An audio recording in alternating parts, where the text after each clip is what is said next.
तो hey guys, कैसे हैं आप लोग। आई होप आप लोग सब ठीक होंगे। तो एक्चुअली मैं 2 दिन से वीडियो नहीं बना पा रही थी क्योंकि बहुत ज़्यादा मेरी मम्मी की तबीयत ख़राब हो गई थी और मैं बहुत ज़्यादा परेशान थी। इतना परेशान थी, कुछ समझ में नहीं आ रहा था क्या करूँ नहीं करूँ, क्योंकि सडनली ये सब कुछ हो गया और कुछ भी मुझे समझ ही नहीं आ रहा था कि कैसे क्या करना नहीं करना। और घर पे कोई था भी नहीं, मैं थी, मम्मी थी और मेरी बाबू थी। तो मतलब कि कुछ ऐसा हुआ ना कि मम्मी ऐसे बता रही थी कि 1 हफ्ता पहले से कि दर्द हो रहा है, कमर में दर्द हो रहा है करके। तो मुझे लगा कि नॉर्मली ऐसे ही लोगों को कभी कभी ज़्यादा काम की वजह से, ज़्यादा स्ट्रेस की वजह से दर्द हो जाता है, तो नॉर्मली दर्द होगा। लेकिन ऐसा हुआ कि वो दर्द बढ़ता ही जा रहा तो मैंने बहुत मतलब कि मालिश वगैरह भी किया कि उससे ठीक हो जाएगा। और फिर मैंने दवाई भी ला के दिया। तो उस दिन मैं निकल रही थी कहीं बाहर और मम्मी तभी बहुत ज़ोर ज़ोर से रोने लगी कि अब बहुत ज़्यादा दर्द हो रहा है। मैं पूरा घबरा गई थी, पता नहीं क्या हो गया, ऐसे क्यों कर रही है। तो फिर मैंने पूछा कि क्या हुआ करके। तो मतलब वैसा हो गया था कि वो उठ ही नहीं पा रही थी बेड से। ना वो चल पा रही थी, ना वो उठ पा रही थी, कुछ भी ना, बिल्कुल मतलब बेबस लाचार हो गई थी। ऐसा स्थिति अचानक से हो गया था। तो फिर मैंने मेरे घर के बगल में एक डॉक्टर रहते हैं जो कि बहुत अच्छा ट्रीटमेंट भी करते हैं। तो मैंने उनको बुलाया फ़ोन करके। तो वो आए और इंजेक्शन दिया, 2 इंजेक्शन दिया। तो उन्होंने बोला कि इससे आधे घंटे में राहत मिल सकता है। तो फिर मैंने कहा कि ठीक है। तो उन्होंने दवाई और टैबलेट दिया। तो फिर वो सुई लगाने के बाद भी कुछ भी कंट्रोल हो ही नहीं रहा था, कुछ भी कंट्रोल नहीं हो रहा था और ज़्यादा बढ़ता ही वो जा रहा था। और मतलब कि मैं बहुत परेशान हो रही थी कि पता नहीं क्या हो गया करके, किसको बोलूँ। तो पापा भी घर पे नहीं थे, वो भी घर से बाहर थे कहीं। तो फिर मैंने पापा को बोला कि वो ठीक नहीं हो पा रही है। तो अब पापा ने बोला कि ठीक है, फिर मेडिकल से जाके दवाई ले आओ करके। तो फिर मैं मेडिकल गई, मेडिकल वाले को बोली कि भैया ऐसे ऐसी प्रॉब्लम आ गई है। तो उन्होंने भी दवाई दिया, वो भी खिलाने के बाद भी कुछ राहत ही नहीं हो रहा था, कुछ भी नहीं। तो फिर ऐसा था कि वो मतलब ज़मीन पे पैर रख ही नहीं पा रही थी, वैसा स्थिति हो गया था। तो फिर मैंने फिर पापा को फ़ोन किया कि बिल्कुल भी ठीक नहीं हो रहा है इन सब चीज़ से। तो फिर उन्होंने कहा कि ठीक है, ऐसा करते हैं। तो फिर उन्होंने कहा कि ऐसा करते हैं, फिर नहीं ठीक हो रहा तो तुम मम्मी को रेडी रखो, हम लोग डॉक्टर के यहाँ निकलेंगे। तो फिर मम्मी तो चलने की हालत में ही नहीं थी, उनको मैं लेके जा भी नहीं सकती थी। तो फिर मतलब कि पापा ने बोला कि ठीक है, मैं आ रहा हूँ थोड़ी देर में, तुम सब कुछ करो। तो मैं जल्दी जल्दी घर का सारा काम कर ली ताकि उस टाइम ऐसा ना हो कि मतलब मैं जा ना सकूँ साथ में। तो इस वजह से मैं जितना काम था फटाफट जल्दी कर ली थी। और फिर मम्मी को बोली कि ठीक है मम्मी, अब चलना है डॉक्टर के यहाँ, क्योंकि अब ये सारा कुछ करके मतलब एक दिन में मैंने 2 डॉक्टर को बुलाया, अलग अलग डॉक्टर को, दोनों से दिखवाए, दोनों ने सुई लगाया मम्मी को, टैबलेट दिया।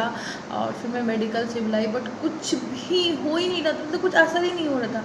मूव लगाया, वॉलनी लगाया, पेन रिलीफ ऑयल था वो लगाया, बट कुछ उससे हो ही नहीं रहा था। तो मेरा तो बिल्कुल माइंड काम ही नहीं कर रहा था कि क्या करूँ, अचानक नहीं करूँ कुछ ऐसा, मतलब अचानक से कैसे हो गया करके। तो फिर जल्दी से हम लोग फिर यहाँ से रात में 7 बजे के आसपास नंबर लगा दिए थे डॉक्टर के पास। तो उन्होंने देखा, तो उन्होंने फिर एक्सरे और ब्लड जांच वगैरह लिखा था। तो वो सारा कुछ कराने के बाद डॉक्टर ने ये बोला कि कमर का जो वेन होता है, मतलब कि जो नस होती है, वो नस में प्रॉब्लम है, वो नस हड्डी की वजह से दब रहा है, जिस वजह से दर्द हो रहा है। तो दर्द ऐसा था कि एक ही पैर में दर्द हो रहा था, कमर से नीचे कुछ भी काम ही नहीं कर रहा था, एक ही पैर में दर्द था, एक पैर बिल्कुल ठीक था।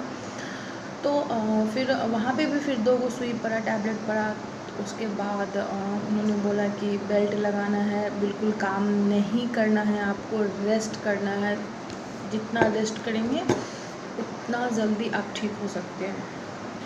और फिर वहाँ से लाने के बाद फिर उन्होंने दवाई वगैरह लिखा, वो सारा कुछ लिए। उसके बाद फिर मम्मी को खिलाने के बाद अभी बहुत हद तक ठीक है, राहत है। सारे लोगों को दुआ है, मैं तो यही बोलूँगी कि सारे लोगों को दुआ है। जिन जिन को पता था कि हाँ तबीयत ख़राब हुई, सब लोगों ने दुआ किया। तो मैं उन लोगों का बहुत बहुत शुक्रिया अदा करती हूँ जो जिन्होंने मेरी मम्मी के लिए दुआ किया कि वो ठीक हो जाए जल्दी से। क्योंकि मेरी मम्मी के अलावा मेरा कोई भी नहीं है यार।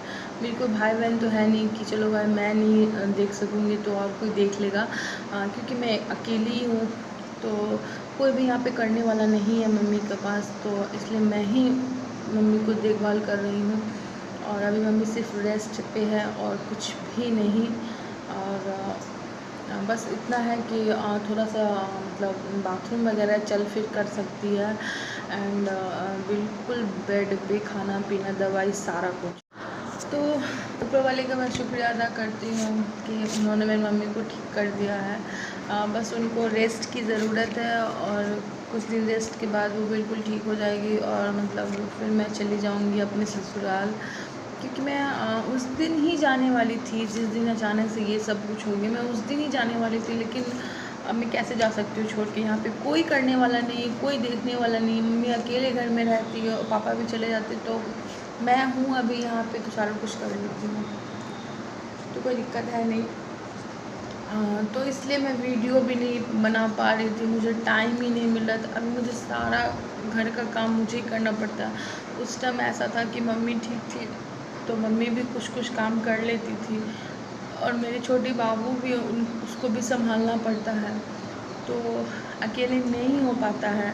इसलिए अगर मम्मी बाबू ले रही तो मैं काम कर रही हूँ, या मम्मी काम कर रही तो मैं बाबू ले रही हूँ, ऐसे करके सारा काम हो जाता था।